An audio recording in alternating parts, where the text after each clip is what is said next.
Hello everyone, my name is Santa Cruz Lopez. I will be today giving this lecture on neural networks and deep learning for the Destination Earth machine learning training course. First of all, let me introduce myself. My name, as I said, is Santa Cruz Lopez. I am part of the team at ECMWF working on AIFS. This is the data-driven weather model forecast. So doing some of the research task behind AIFS and also working on the development of Anemone, the ecosystem that we use for training these models. My background is from mathematics and statistics. I did my bachelor in mathematics and my master's in statistics. And I have a lot of 5-6 years of experience working in the private sector in using machine learning for quite heterogeneous tasks, from remote sensing to activity recognition, or someone more closer to what I actually doing here at the center, like weather or climate change. And then, like in my free time, I really like to spend time with my family and my friends, doing sports, and also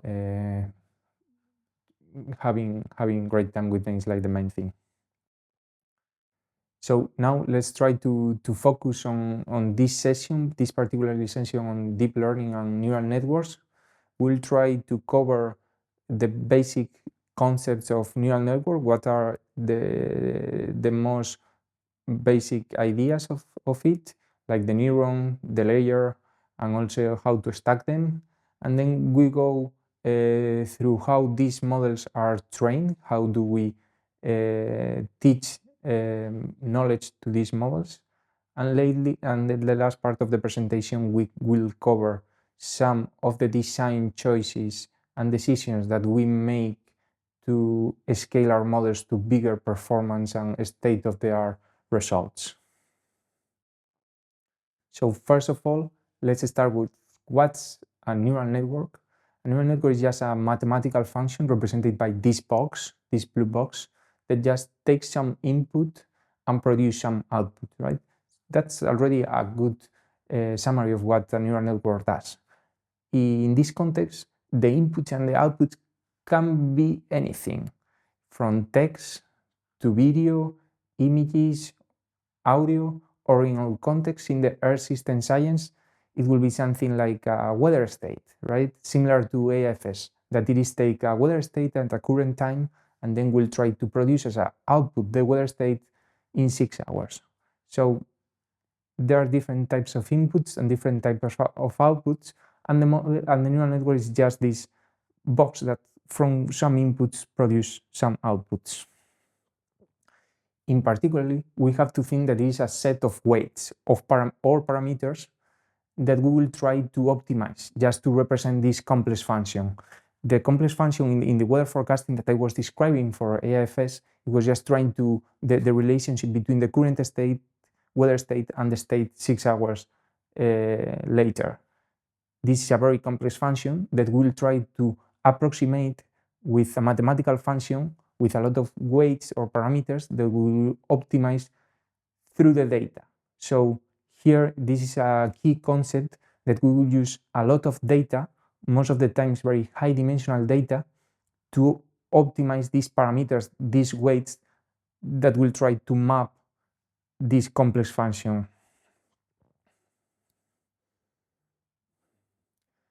Just to start, this neural network, the most basic idea and concept, coming also because of the naming of the neural network, why is it called neural network, right?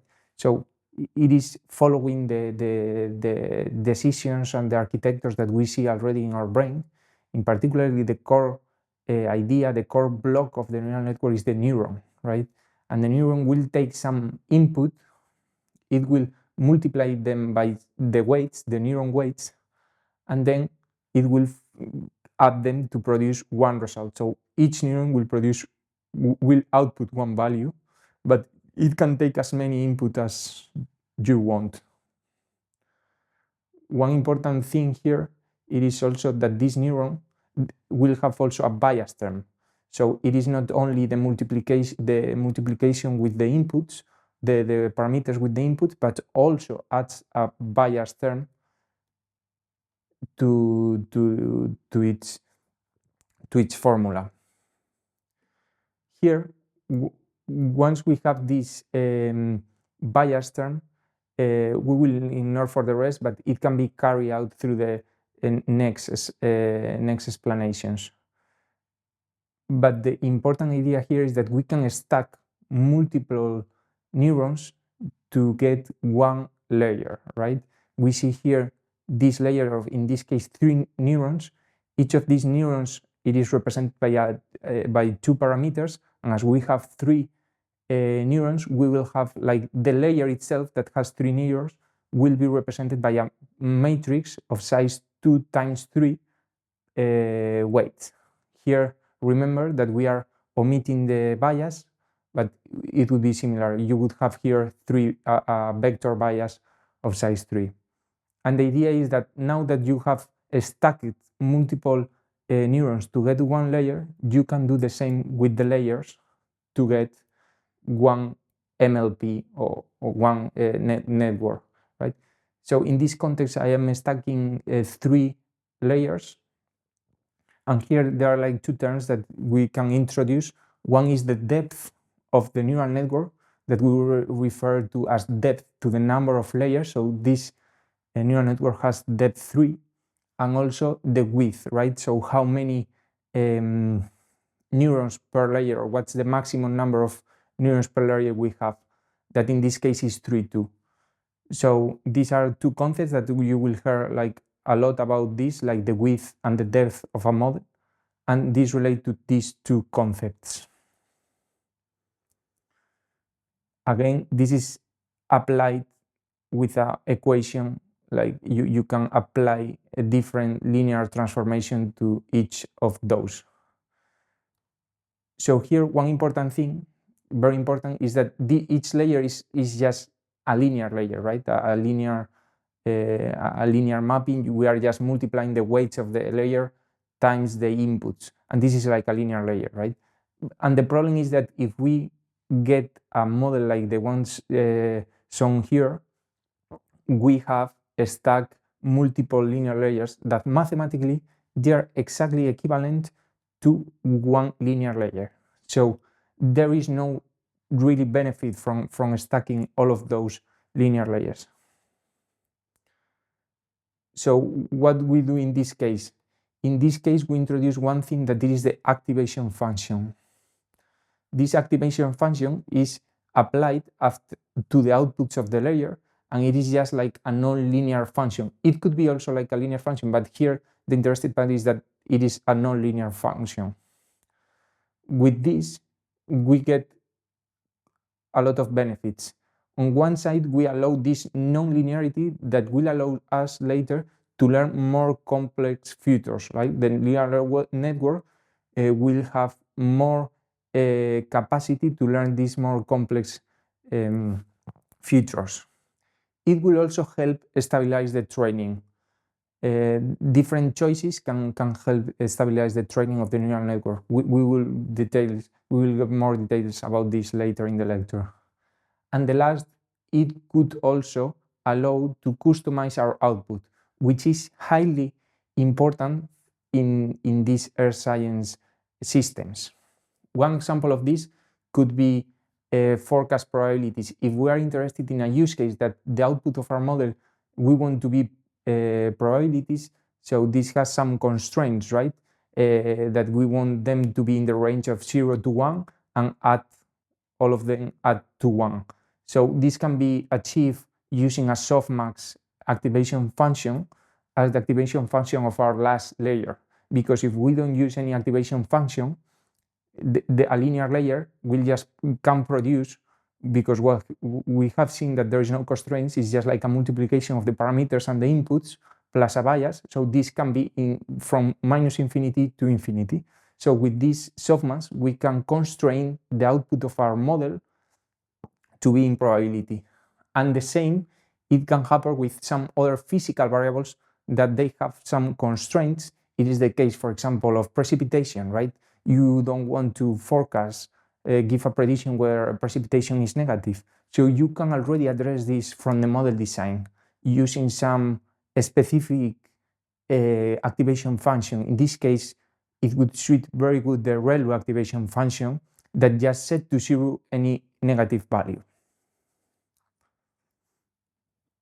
So now we have tried to cover the most basic concepts of the neural network, right? We've gone through the neurons, we were stacking multiple neurons to get one layer, and then we were stacking layers to get a network, the MLP, multi-layer percentron. But now is the question of, we have now like a lot of parameters to go from the input to the output, but how are those parameters trained, optimized just to represent the actual complex problem that we refer to? We mentioned about the data, that this is learned from the data, right? But first, before going to that, there is like this interesting analogy with how we learn. And I would like to go through this before just going to the case of the neural networks.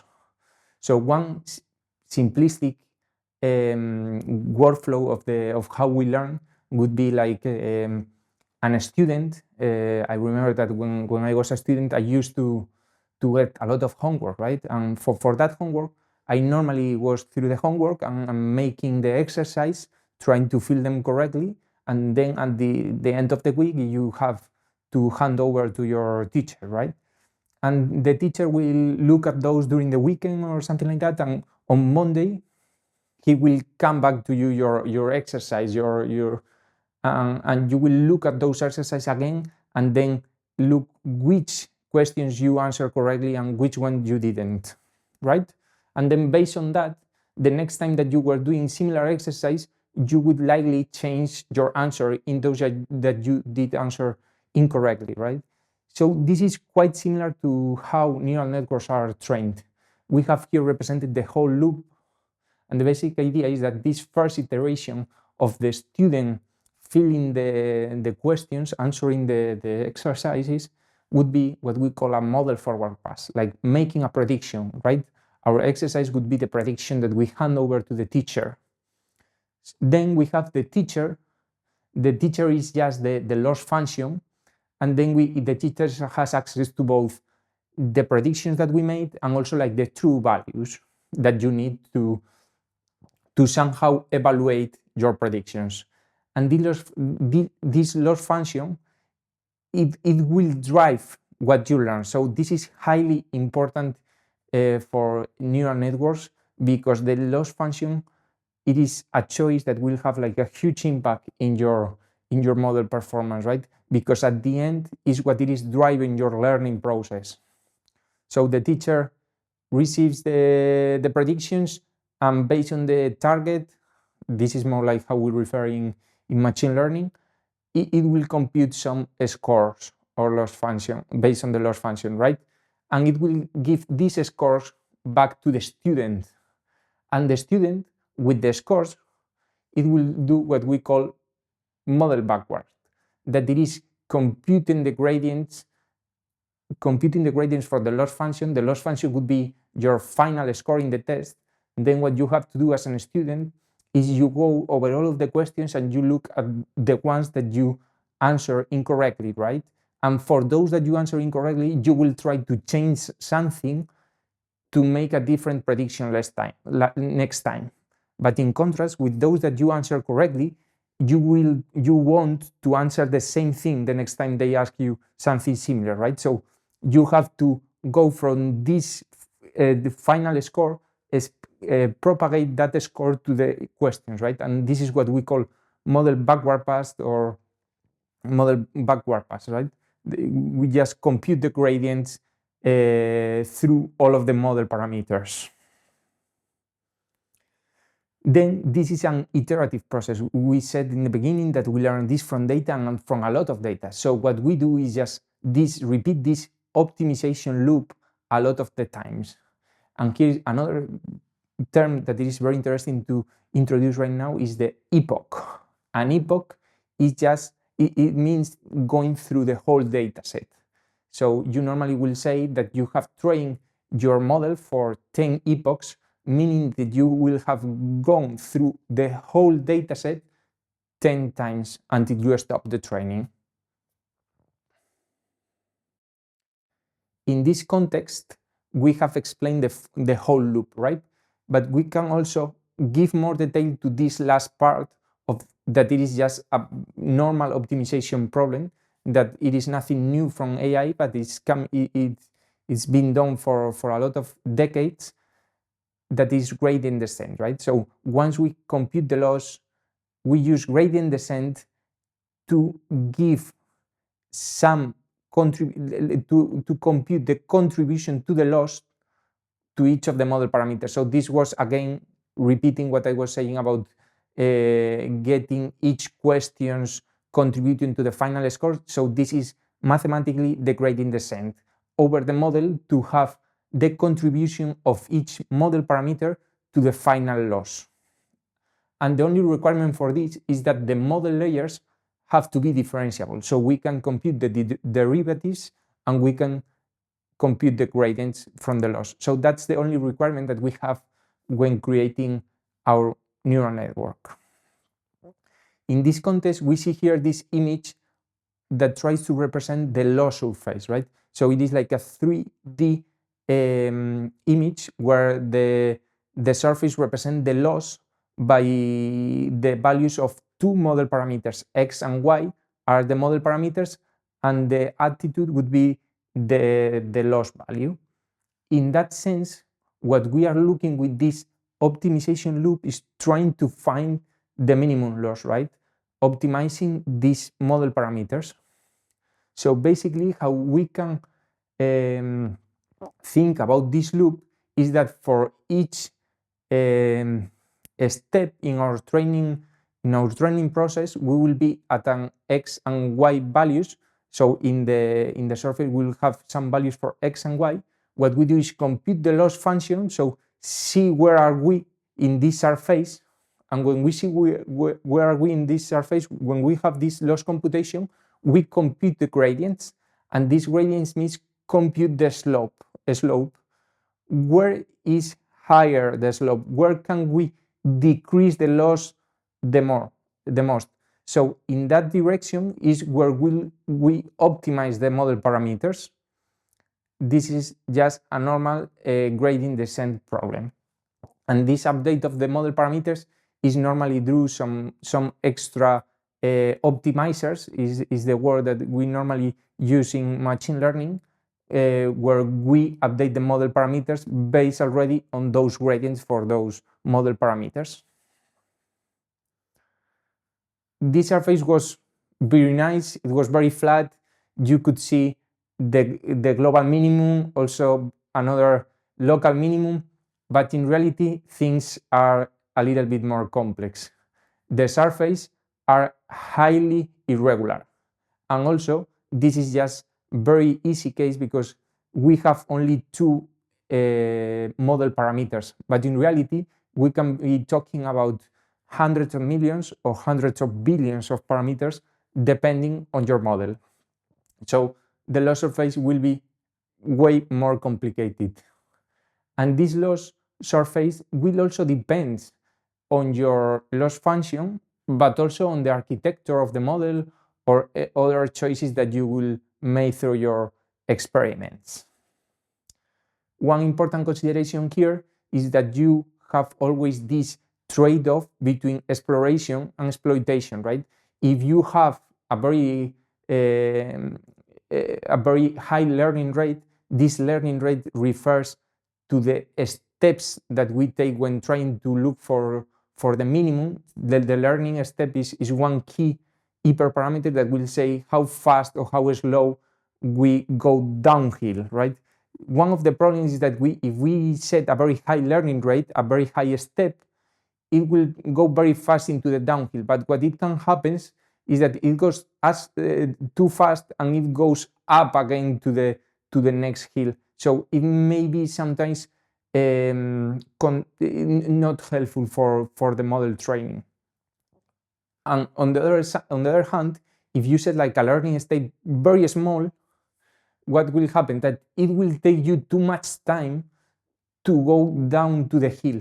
So this learning rate is a parameter that you normally want to customize like a lot to your specific use case. But in general, it's better to keep it small, so we make sure that the model trains to some minimum, and then we can try to optimize that later than if we go with a very high learning rate and we don't get any model trained at all.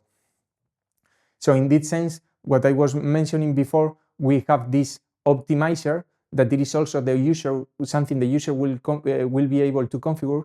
But I think that here is the best to go for some state-of-the-art solutions and avoid some extra complexity with these configurations. So now we went through all of the neural network basic blocks. We move to the how we train those parameters, and the next thing is how can we take this to the next level? How can we scale this model to a state-of-the-art performance? And in this case, we need 3 pillars that would be data, compute, and model. So we need more compute, we need to spend more GPU hours to train our models.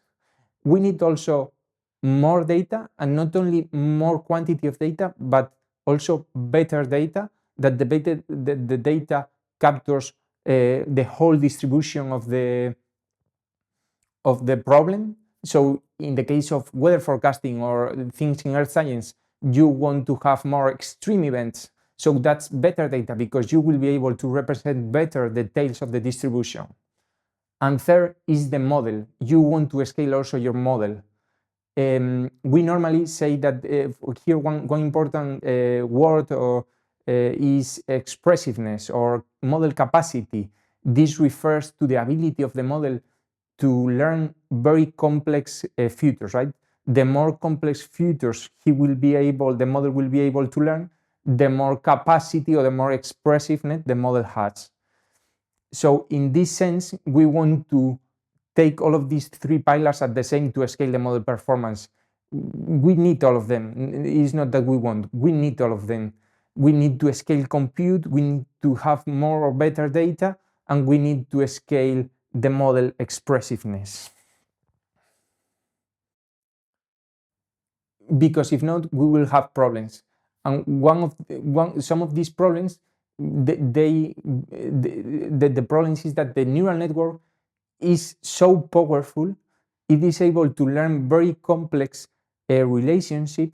So if you increase the model capacity a lot, but you don't, and you increase the compute a lot too, but you have not much data, so your data is very limited, you will get to something that it is called overfitting, right? That this means that your network is doing very good job and is learning, is memorizing instead of learning.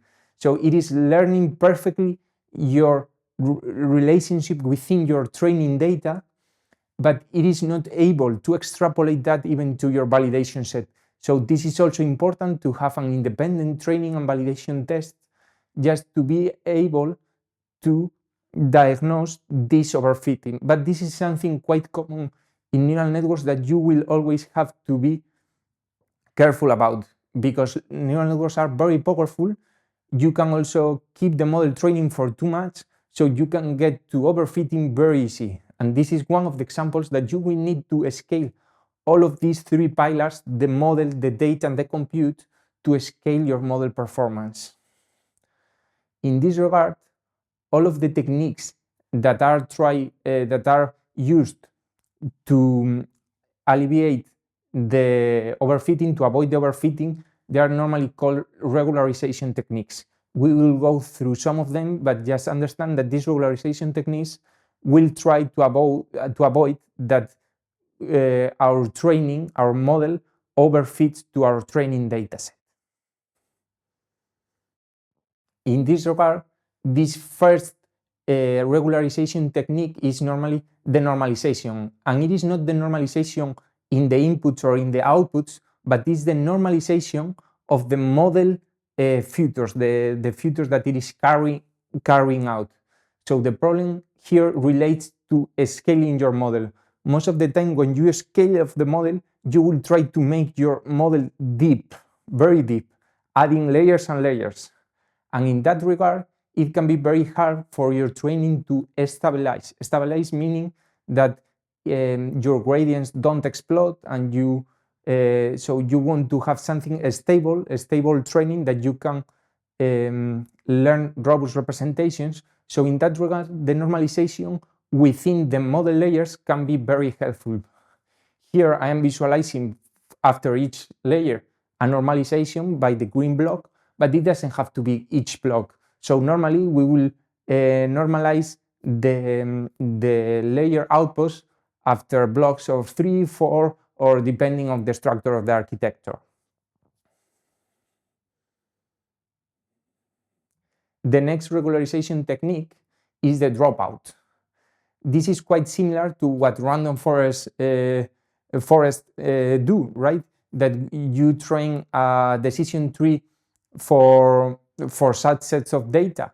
This has a very similar effect as in statistics we do like this bootstrapping, using just such set of data to create a more general representation. This is exactly what we achieve with dropout.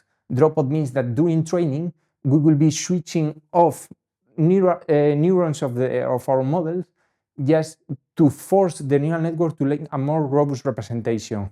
So these techniques alleviates a lot the overfitting of our model.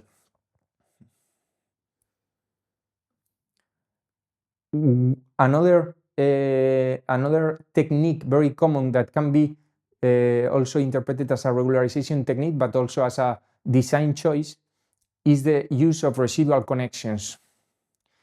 Here, it is very useful to use residual connections because it will allow you to pass the state through large blocks of layers.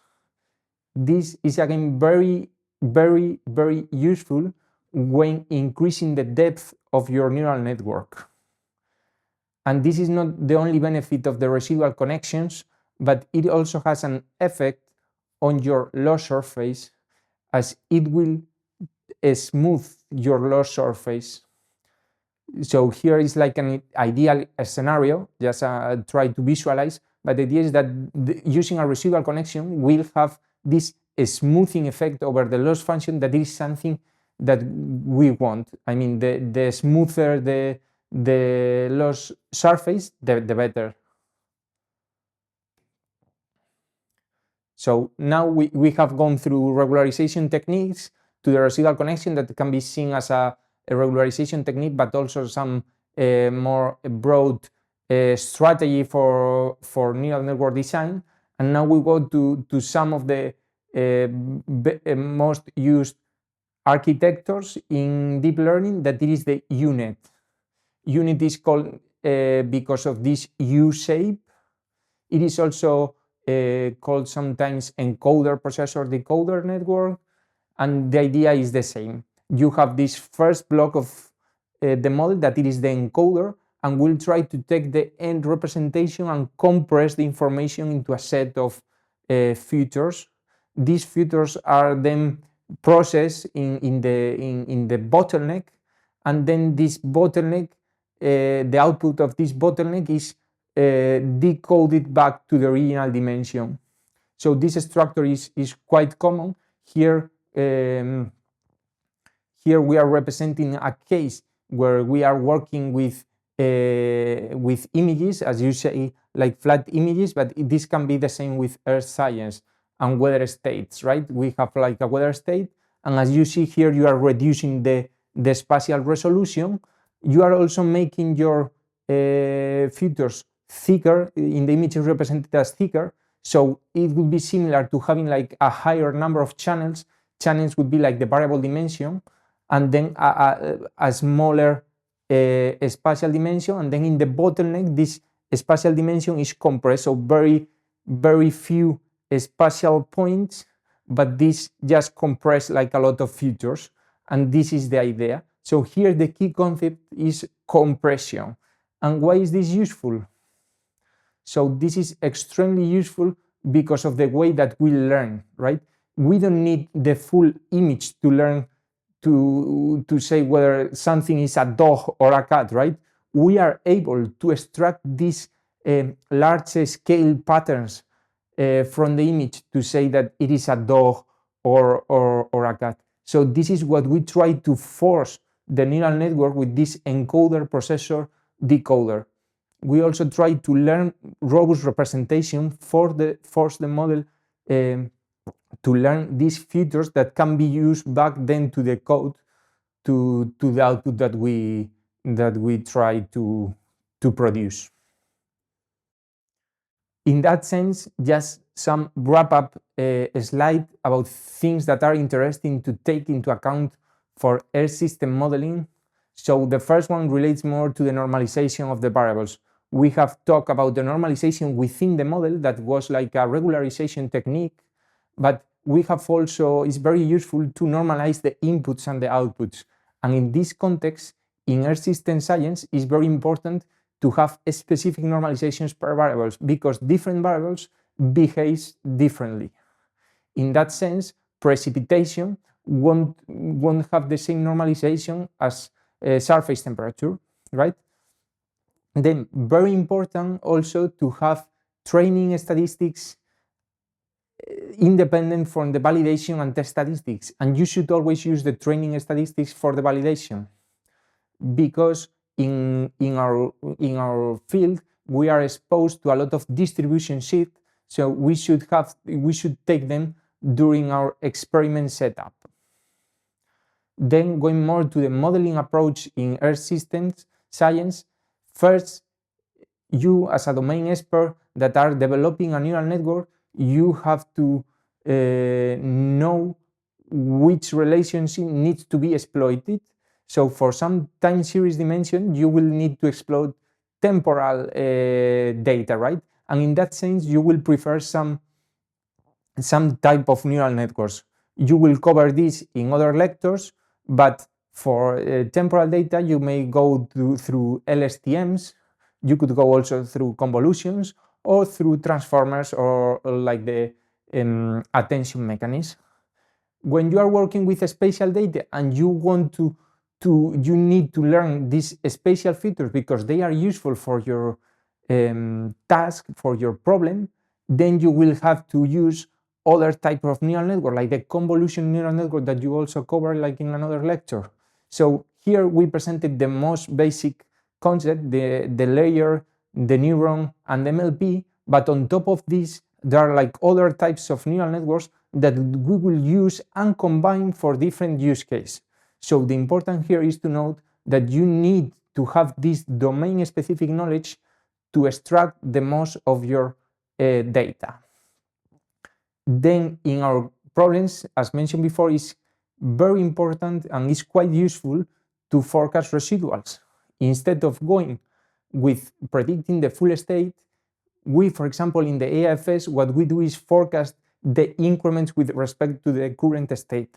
And this has a huge performance gain in your gains. Similar, if you are doing downscaling, you want to produce, to forecast the increments or the residual with respect to the low-res field. So this is something quite useful and is quite common across all of the tasks that you are using.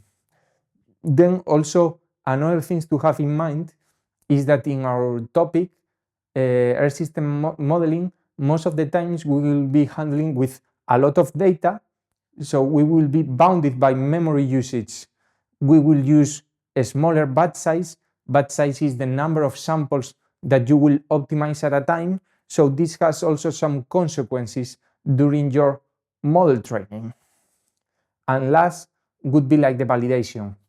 We normally compute the loss in this normalized space because the loss function is computed just with your prediction and your target, but it is highly recommended when you go through validation and when you compute like some extra matrix, remember to go through the unnormalized space and compute physical units.